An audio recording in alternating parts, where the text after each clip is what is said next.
Welcome to the lifestyle segment of Women to Watch. I'm Cheri Morrison. Today I have the pleasure of introducing the author of Who We Are Now and corporate nomad Michelle Fishburne. Welcome to the show, Michelle. Hi, thank you for having me on, Cheri. Oh, it's my pleasure. Michelle, you're originally from Princeton, New Jersey, and you're currently considered a corporate nomad.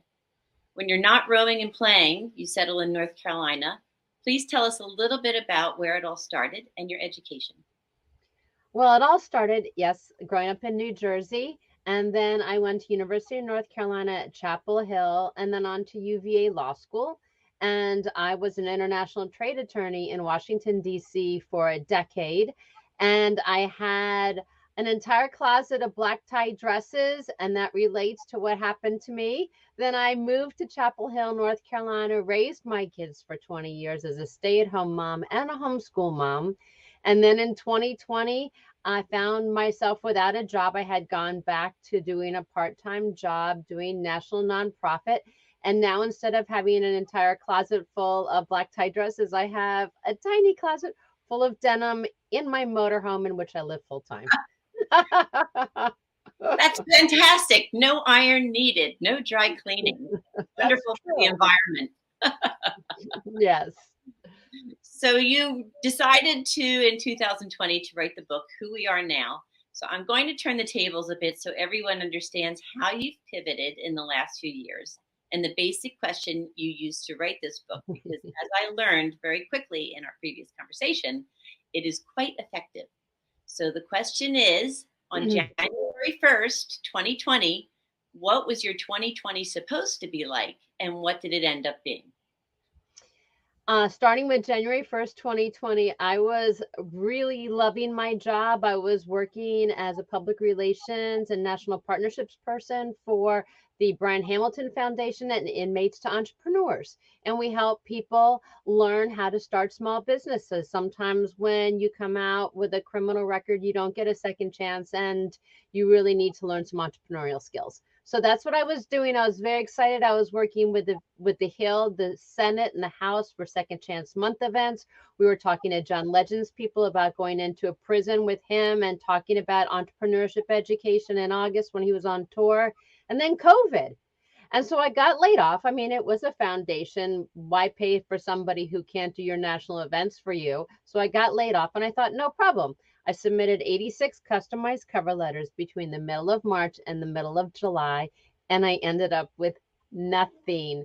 I even offered my services for free and nobody wanted me, which was kind of a comeuppance for somebody who thought that they had a lot to give to the world. And so on July 31st, moved out of the post-divorce house that the lease was up. And on August 1st, I had no house, no spouse, and my youngest was going off to college, so I had no kid underfoot. I was completely lost. Then I moved into my 2006 motorhome, which I had road schooled my kids in while I was homeschooling them, once for 10 months and then once for 4 months. And I thought, okay, well, I'm living in my motorhome. What am I going to do? And I thought, well, I could go to the beach and consult, but that was probably not going to work. And what's the point of waking up in paradise every day if you are terrified? And Right. so I just started doing a run, Forest, run thing. And I drove all over the United States, 12,000 miles, interviewing strangers about the lives during the pandemic. And now it's a book called Who We Are Now, Stories of What Americans Lost and Found During the COVID-19 Pandemic.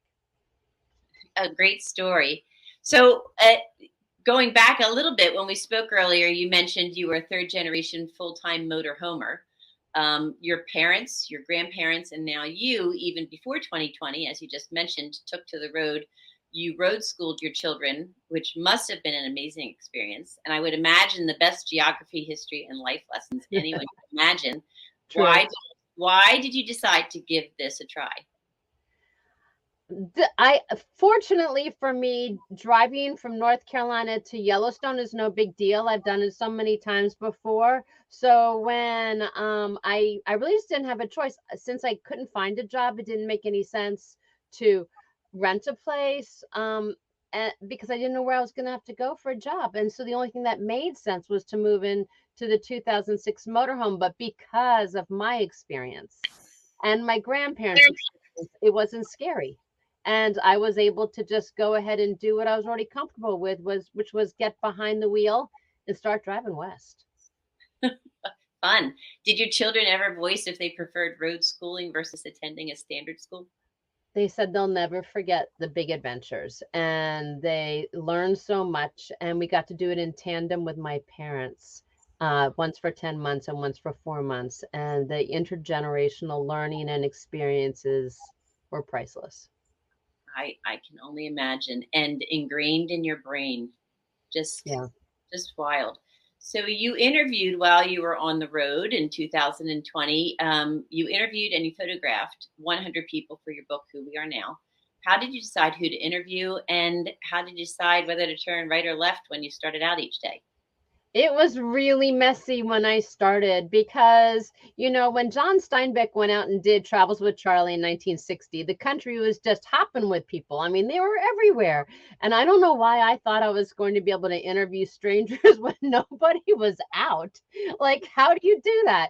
So I got out there and I started approaching strangers, and they thought that I was literally insane, probably. And so then I started sending emails to museums and different organizations saying, "Hey, I'm coming to your town. Can I interview somebody?" And I figured it all out though in Pine Bluffs, Wyoming, which is that find a connector in a town, find somebody who knows a lot of other people. And so in Pine Bluffs, Wyoming, I interviewed Sonia, who's in charge of Park Rec. They had a huge kite festival, something that the East Coast couldn't do.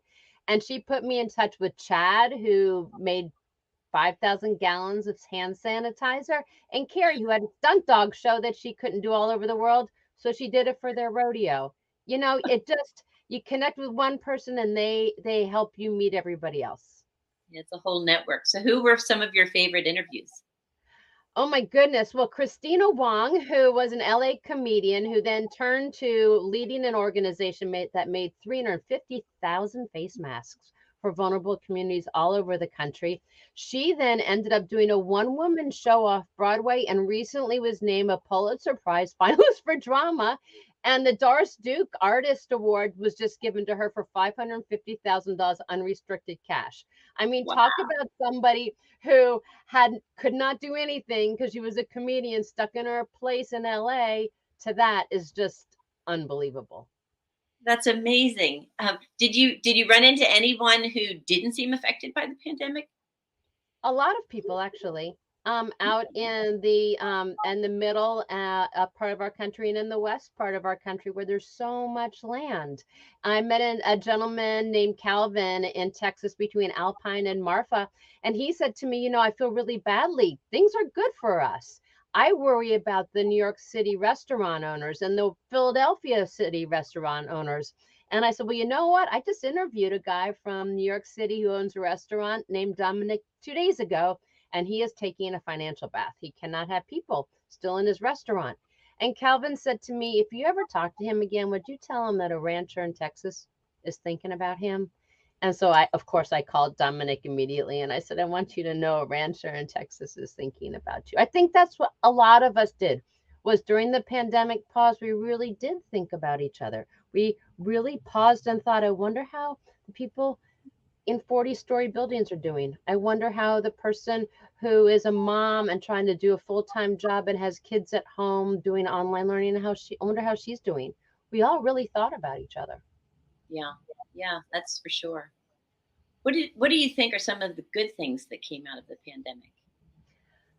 Well, I think a lot of people figured out different avenues, particularly businesses, to even expand what they were doing. So, for example, there was a ballet company in Yuma, Arizona, that one of their biggest dilemmas each year is when they produce a Nutcracker or whatever, they have to go to a school auditorium and they can only have a certain number of people, which means they had to pick which class in the school gets to see it. Well, because of the pandemic, they bought this huge mat and they had the Nutcracker out in a football field. And so now they don't have to choose which class gets to see the ballet performances because they can do it in a parking lot, a field, or a football stadium. Was a great idea. So Yeah. what's next for Michelle Fishburne? Well, the next book. So I plan to do 4 more Who We Are Now books on different subjects. And as you can probably tell, I'm in my motorhome. Let me see.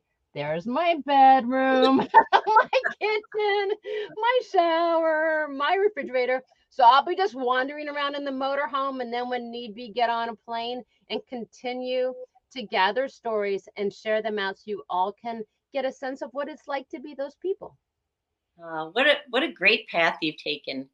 Well, unfortunately, we're out of time. I want to thank you for joining us today and sharing your stories, and keep up the great work and introducing us to new people with new lifestyles. Well, thank you, Cheri. Thank you for having me on. My pleasure.